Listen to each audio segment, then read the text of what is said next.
Barry and Joan were both born in the UK, moved to Malaysia 8 years ago, as Barry was working for ExxonMobil, 65 and 63.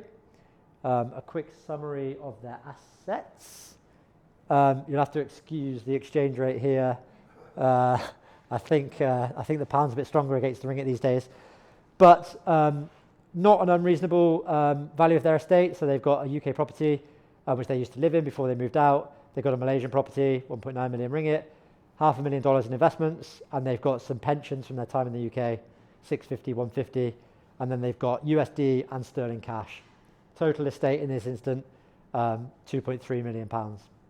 So Barry retires, despite being in good health, dies of a heart attack shortly after a game of squash, which apparently is actually quite common. He leaves everything to Joan. So in this instance, Barry and Joan are both UK domiciled.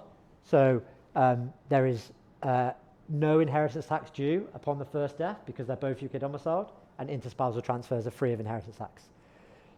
Let's fast forward a little bit. Joan goes back to the UK, lives in their family home. 10 years later, she passes away and leaves everything to their children and grandchildren.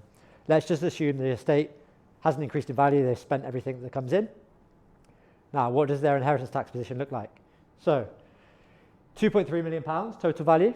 Exempt assets, 800,000, which is their pensions. 1.5 subject to tax. They both have nil rate bands of 325, so we've got 650. They both have the main residence nil rate band of 175 each, because this UK home which they live in is worth 650. So in theory, they pass away £1 million of exemptions, taxable estate £500,000, £204,000 of inheritance tax due in this scenario.